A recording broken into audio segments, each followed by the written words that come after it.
Second Cup is brought to you by Roswell Park Comprehensive Care Center. Hi, everyone. Good morning to you. It's 8 o'clock from the, I'm just responding to an email really quick. It's 8 o'clock on the start of a Thursday. And Ed's too busy for us this morning. Good morning, everybody. Happy Thursday. Got a lot of topics we're going to hit today, not the least of which is holiday travel. Because some people are changing the way that they're traveling this year, flat out just budgeting for X amount of dollars and saying, that's as far as we're going. And then saying, we don't know if we're even going to go for the holidays this year because we only want to spend this much throughout the year. So if you have holiday plans to travel, we want to hear from you. Or if you are kind of scaling back maybe your travel/vacation plans, let us know. Peter says he's digging our black, classy, and sleek. Thank you. It's actually black with silver. Mine is too. I know. But I know, Ed. Oh. I was the one who texted you, black and silver. Wow. How did you know? Welcome back. Hi, Peter. Hi, Rachel. Good morning. Barb is here. Corrine. Barbara is here. Marguerite and Mark and Debbie. Hi, everyone. Glad we're all here. All right. So we started saying holiday travel and travel in general going to be changing. A part of the reason why is the government shutdown that a lot of people have been saying is even pushing them away. But now we know it is over. Thank goodness. This government shutdown has caused so many problems for people. Longest in the history of our country. In the air. For food at the table. I mean, healthcare. There are just so many issues here that people have had. The shutdown has had a direct impact on people. Yep. And beyond that, each party is basically claiming a win. Yeah. Well, except for the Democrats, really. They're saying that this is really like they still want Affordable Care Act subsidies discussed. Right. So, and here's the thing too, like this could happen all over again. Exactly. In like a couple of months. Because this bill that was passed only extends through the end of January. And so are we going to be in this push and pull again? The Democrats there was only one New York Democrat who voted for this. That was Tom Suozzi. He's a downstate Democrat. But a number of Democrats, a handful, voted for the government to reopen, funding the bill. Or this bill that would fund the government. Because you basically needed literally a handful of people to from the other side, switch sides, or to side with this deal to be able to get it through. Hundreds of thousands of federal workers will now get back pay, and those air traffic controllers who haven't been paid in 6 weeks, the TSA agents, right? I mean, that becomes a problem. Peter says my next travel won't be until May 2026 for my graduation with my master's, nice. and they're better, right? Well, my sister has a friend coming into town today. We were talking about how hundreds of flights were delayed and thousands of cancellations. And so, speaking of flights, it's not like it's like this, right? Back in order. So they were supposed to, should the shutdown have lasted, right, by Friday, they were going to be cutting 10% of flights. They got to cutting 6% of flights, but now they said we're actually going to hold here at 6%. So over the next couple of days, we're going to see 6% of flights still canceled. And then on top of that, of course, delays that we've, seen at different airports. So it's not like things automatically go right back to quote unquote normal. So this I thought was really interesting too, because when you talk about all of these things and the direct impact it has on real people. I mean, we are seeing it here in Western New York, and we should point out that when we're talking about SNAP benefits, it goes by congressional district, and we have 3 congressional districts in Western New York, albeit some of those congressional districts represent places outside of the 8 counties of Western New York. Yeah. Right? So, for instance, Claudia Tenney represents parts of Binghamton. Nick Langworthy represents parts of Steuben County, right? So, when we're giving you these general numbers about how 300,000 Western New Yorkers are receiving SNAP benefits, in theory, there might be fewer, but when you consider the congressional districts that encompass Western New York, you understand that there are some outliers here. We do know about 140,000 people in Erie County get SNAP benefits, and that just alone is a huge number. And you know what I thought was interesting when we were talking about this morning, and I was thinking about it, which I don't know if you ever can see the wheels turning in my head sometimes when we talk about stories. When you talk about, and I think we had a soundbite from a woman in Niagara Falls this morning who was talking about receiving food benefits and I think it might have been the woman who had hers Yeah. stolen. Uh-huh. What I think this highlights and showcases is the affordability issue that we have in our country. And when people who are so reliant on SNAP benefits, food stamps, now have no place else to turn but go to a food bank because they can't afford to put food on the table, you know, it's not just one part of town. It's not just our minority or our underserved communities that are dealing with this. This is a real issue for so many people who are elderly, who are disabled, people who Well, so there's also a huge section of the population. I think that there tends to be maybe like a little bit of a stigma that people who aren't familiar with the benefits Right. put on other people. But I was just talking to somebody the other day, and she was telling me, you have no idea how many people are working, but they're just below that threshold. and that's like a problem. Just need that extra little bit to get them through. And we're talking about money for food. Mhm. So like they can put the rest of their paycheck to their rent, to their car, to the stuff for their kids that they need. Like a lot of things that aren't covered, different like hygiene products, stuff that you still need, you know. But this woman was saying to me, there's so many people that fall just below. So they do get benefits, but they need them. I guess maybe the other side of that is, well, why are people in that situation? Well, because things are expensive Right. and because wages have not gone up Exactly. at the same rate that prices have gone up. And are there different jobs? I mean, look, you can't knock anyone who's working, right? Like, you can't knock somebody for doing the hard work. But then, you know, is somebody going to argue, well, could they get a different job? You know, are they working at a minimum wage job, but then have to support 2 children as a single mom or something like that? Like, and then you give and take all of the Yeah. alternatives. Do you know what I'm saying? Like, I have a hard time with this because people need help, right? Like that's what the government is there for. That's what we pay taxes for. Okay, let's look up. This is the eligibility, okay, for SNAP income guidelines for households. Okay, this is a New York State SNAP. If you're a family of 4, you are eligible if your monthly gross income's under $34.83, which brings you to about $41,000, $42,000 for the year. There are a lot of jobs that pay in the 30s and low 40s. Right.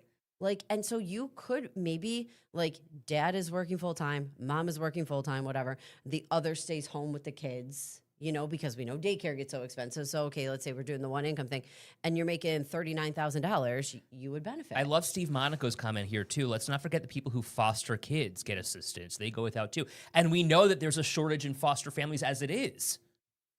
You know, but and then it's, you know, we are so lucky to have come from a 2-parent household where, you know, both of our parents worked. Your mom a librarian, your dad a salesman. My parents worked too. My mom in customer service, my dad a teacher. You know, so many people are not in that fortunate luxury, right? To be able to provide in that kind of a capacity. And to Anita's point, some people can't work. Yeah, and Rachel's issue too with who's making the decisions, she doesn't think any of the people making them have any idea what it's like for the regular people. What do we mean by regular people? I think she Rachel? means like your everyday person, like I'm just reading. Like the people who are, you know, out there working every day. You know, maybe we've talked about it before. Like it's not everybody, but a lot of people who are in positions of power find their way there because they have means, right? But then they have to represent your average, you and me, a person who is working, you know. And I don't want to. I just kind of another light bulb went off too, and this is something that I was thinking about this morning as well. You know, we were talking about the Buffalo Water Board, excuse me, and the people making the decisions at the table. We're talking about the ROLL program, which is the Replacing Old Lead Lines program, and how the city was supposed to be paying for lead pipes to be replaced in certain homes. There's about 40 to 50,000 pipes that need to be replaced, it seems. And if the Buffalo Water Authority did that, it would cost about $1 billion, I think we said this morning. That's a lot of money. But should that be burdened by the city or should the homeowner shoulder that cost? Now, I mean, this program is supposed to help solve the problem, but they've quietly paused it. But when I was looking at the video this morning that we had, we had one, and I don't want to make this about race or class or color or whatever, but it just kind of stuck out to me here. The woman that we had speaking about the issue, who voiced her opinion to the Buffalo Water Authority, is Black. And she says, she's concerned now that she can't afford to replace these lines and was relying on this program to help better her situation. But the people at the table making the decision are all the suits, all white men who have no problem making a decision. Again, there's a disparity here, and there's almost like a lack of representation, but also, and I don't want to make it like that, but you just understand that they're not all in the same situation and don't understand what other people might be going through. No, and even I'm pretty sure that in my neighborhood that they have lead pipes, and if somebody told me tomorrow I'd have to pay to replace them, I'd be like, well, hell no. I don't know that I can do that right now. Right. You know what I mean? So, yeah, I don't know. Right. Where does the money come from? I mean, well, for the taxpayer or for the city? I mean, the city was supposed to be dealing with this. Right. And there was the whole, you literally got a letter. You were supposed to go downstairs, take a look at the pipe, coming into your house, report back, go online, and we did all this stuff. It just they replaced the pipe on the street next to mine, which is how we, Yeah. And we watched them do it throughout the city. And remember, you got your Brita filter? Yes. You got the Brita filters, or we went and got one of the things with the big jugs. Right. We started doing that because we're like, okay. I mean, you can't do anything about showering, right? Stuff like that. But I don't know. So Rachel says, exactly. They don't understand, nor do they care. Anita says, my thought this morning is now that the penny is not going to be produced any longer, what happens with a penny for your thoughts? Pennies for heaven, putting your 2 cents in. Steven says, how about doing it before selling the houses, like a mandatory fix? Oh, gosh. So Peter says, I think people that make the decisions in the suits and ties, a different class, the affluent class, to walk in the shoes of a low-income area, to really know what they face. And right, he's saying race might be a factor. Well, there's so many questions too. You look back and you think about when all this infrastructure went into place, and I would love to have known, what did we know back then? Yeah, you sure. know what I mean? Right. It's hard to go back and look at that. To the 70s when lead paint was a thing. Yeah. Because there's lead paint in cities throughout, Buffalo, or excuse me, in houses throughout Buffalo. The really big concern, when we had Sean Ryan on Monday, he was saying, yes, listen, so many of the homes in Buffalo have lead paint or had lead paint or stuff. The biggest concern is the ones that haven't been maintained, right? Or that have landlords who haven't kept up, because if you own your own home or you're able to do that kind of stuff, a lot of people have painted over that or taken the steps that they have to take, are going to make sure, if the paint is peeling at their house, they're going to handle that so their kid doesn't pick it up and, something like this. It's dangerous for these kids. Super dangerous. Right. Yeah. And then, shame on the Buffalo Water Authority to then quietly pause it without telling these people. Well, I guess I'd also question, where was that money coming from for the plan? Did we have the federal government? Right, because if it was they said coming, it dried up. Right. But then be transparent about that. Right, yes. People who are relying on this program, who thought right, it was going to happen. Right. Maybe the transparency part comes in hey, listen, we don't have this money right now.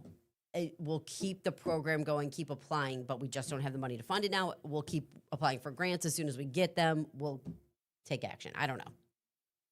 Anita says, I learned something about infrastructure this morning. Years ago, the municipality drawing lines to divide the economic areas. Right, hello, that's redlining.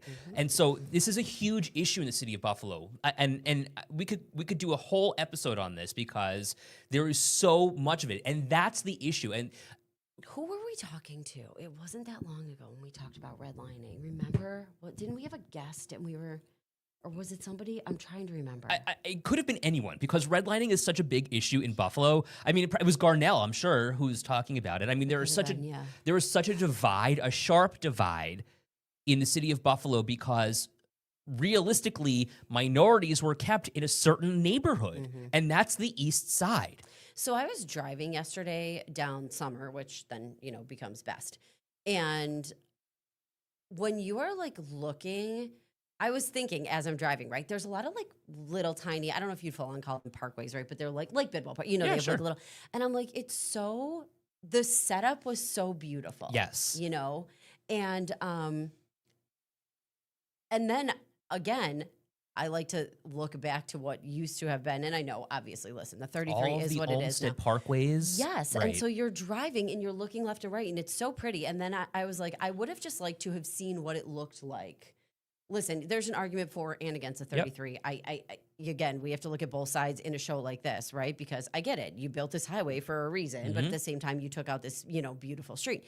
But I just would have liked to have been there to see it. And because it's hard, I can look at the pictures, I can whatever. But as I'm driving down Best and I'm like looking and trying to like wrap my head around how it looked, versus how it looks now. It's really amazing the decisions that were made in years past. Well, and again, like, how about shutting down Main Street? I mean, what? What? Yeah. It's crazy. Janet says we should require SNAP recipients to show their ID to use their benefits, which she thinks will cut down on some of the waste where kids buy junk at a convenience store. Okay, so here's on the other side of that, and I'm not trying to be that person, but the woman that we had on today, so we had a woman, I don't know if you caught the morning show, who told Taylor Anthony her SNAP benefits, sadly, were stolen. Right. And so, long story short, should you get these benefits, they're saying change your PIN number often, contact your county if you have an issue. But here's what I'd say was the other side of that. She was saying that her kids are now going to be getting her food, and the reason she found out her SNAP benefits were stolen was that her daughter went to go shopping for her. So, if there's somebody who needs one of their someone else to shop for them, maybe you can't show your ID. I don't know, that I saw as the other side. And it's a family's benefits, right? Well, and it seemed like her daughter was an adult. Right. Do you know what I mean? So, and then I'm like, if one of my family members needed that and said, hey, can you take my card to go do whatever? I would do it for them. Now, I guess the question is, how do we cut down on the fraud, waste, and abuse that these lawmakers right. are talking about? Certainly. That's a very fair question. Are people getting these benefits who theoretically could work? Are people getting these benefits who are not disabled? Are people getting these benefits who should not be on the system? I don't know. And I don't know that there are there many cases of that? I don't know. Yeah. And then who does the digging to Right. find that? Right. With every industry and every office kind of cut short staffing, we're all trying to do more with less, who does that digging? I mean, we're talking, I could then rope in Goodyear here, right? I've covered Goodyear for the last year in Niagara Falls. Yeah. The DEC still hasn't issued a new permit to the Goodyear Corporation to allow them to continue operating. So they're operating under old standards. And so here we are in 2020, almost 2026. And they're operating as if it's the early 2000s where air quality standards have changed. Right. Well, Anita says there's always abuse of the system, sadly. Peter says they don't want to sound cruel, but I think there are people who scam the system. Rachel says too many people abuse the system, then the ones who really need it pay the price. Howard says you can't purchase junk food using SNAP. The register will reject the purchase. I know this as I worked in a convenience store, and folks who come in to buy chips, beer, etc., and eggs, only the eggs would be covered using their card. That's interesting. See, I don't know that that's exactly the same, because I wonder when Howard worked. I don't think you can buy beer. But I think that maybe the food options have opened up a little bit more, only because I remember doing stories about how,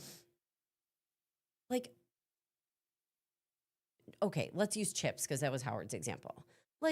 Should somebody not be allowed to buy chips? If they want some chips to go with a sandwich? Well, and again, what I consider mean? this is a fringe benefit, right? If you're Yes. getting $300 a month, Right. Or if if you want to send your kids to school, with a couple of chips for on their, I don't know, that doesn't bother me as a person. I love a chip with a sandwich. You know what I mean? So I like, should that not be allowed because we've decided it's not okay? Ryan says you can now buy McDonald's with EBT. Right. Right. Who's I to think- say what's okay and what's not okay? That's what I'm saying. So I do think there are a lot more things that you can buy now because I think the argument was made like, right, Are people, though, becoming unhealthy? right, and that's a whole nother conversation. Right. I mean, like, I shouldn't eat half the stuff I Well, eat thank you. either. Right. Personal choices, right? Exactly. Personal choice of like the pasta. Hello. That was so funny this morning. Sarah says, who cares if kids or poor people get chips? Right. I feel the same way. Kids are kids. Like they're gonna want some chips to go with their sandwich, or they're gonna want like a little treat. You have your lunch, you have your Right. apple, you get a little treat. Jeanette says maybe they need to open a SNAP-only market with all pre-approved foods, some treats allowed. I mean, and Paula says Snap has you put people in to shop for them. Okay, see that I didn't know. That's but look at Anita's comment. I also don't agree with monitoring their purchases. Remember WIC from years Yeah. ago? It was so limited. That's the Women, Infants, and Children's program, children program. Well, and Danielle says, can you buy sub trays at Wegmans on EBT? I really don't. Mark says you still can't get a hot pizza, but you can get the cold ones in the cooler. Okay, this is hard. This is a super quick Google search, but it is the USDA here. Okay, food for the household. Fruits, veggies, you can buy. Meats, poultry, fish, dairy, breads and cereals, other foods such as snack food and non-alcoholic beverages, and seeds and plants. Oh, Here's things you can't buy. Beer, wine, and liquor. That makes sense. This is cigarettes and tobacco. That makes sense.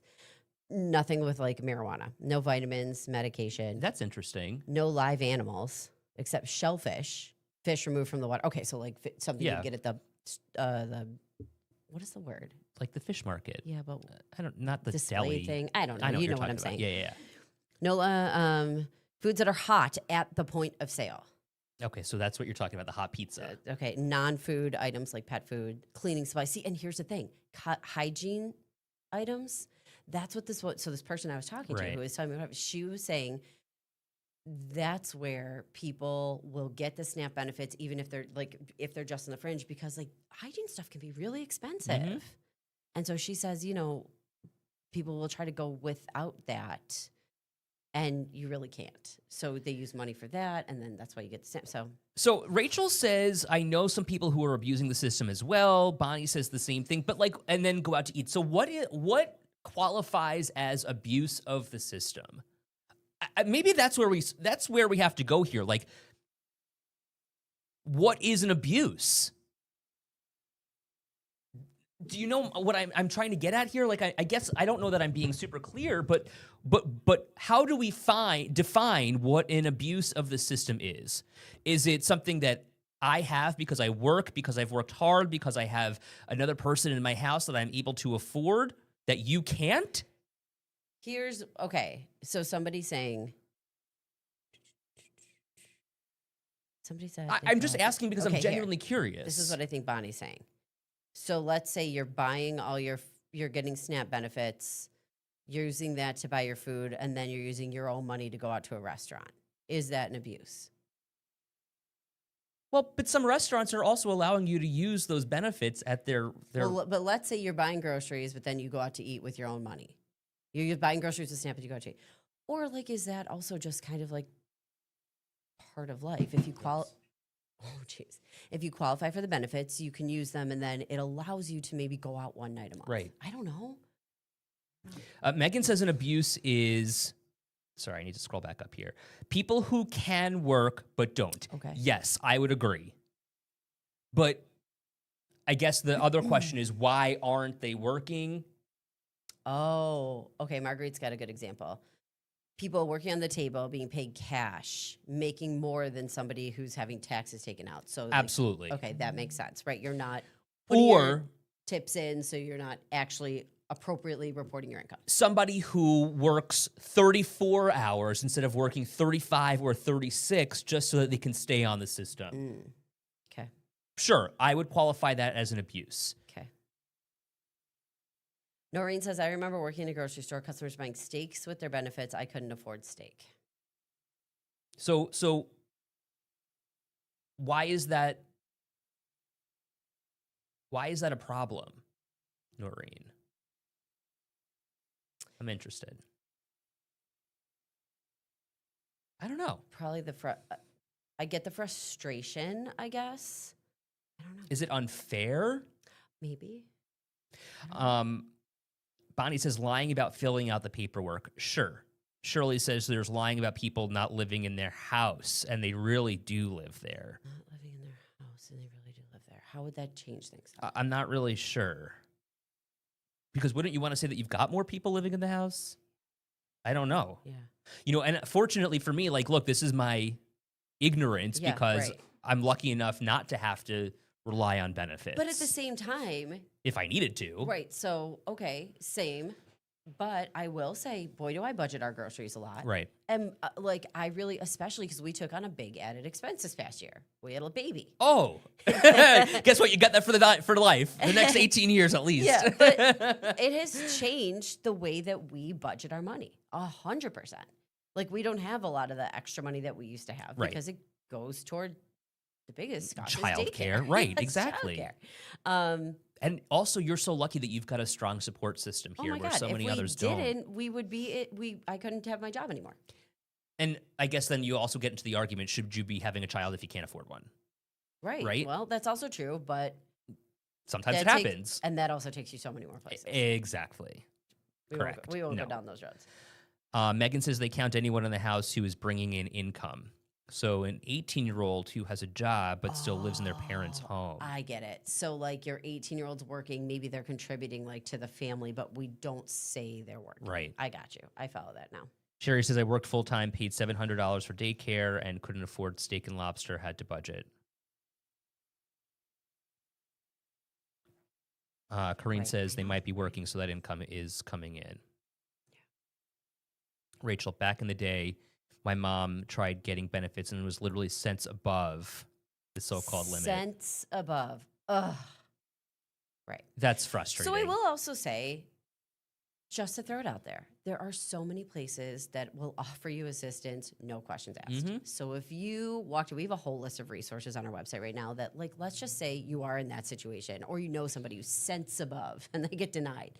There are places that will help you, no questions asked. You can go get some food. Right, even like Every Bottom Covered in Buffalo, they have hygiene products, they have baby products, they have diapers. Like, I mean, There are many, many places, and again, we have this full list, but if you walked in somewhere and you said, I really need like some food to get my family through, you're not going to be turned away. We're lucky that that exists. yeah, sure, absolutely. I mean, Feed More Western New York alone, I mean, they've seen the need increase, and certainly even more so now because of these benefits not really being doled out in certain cases. Right.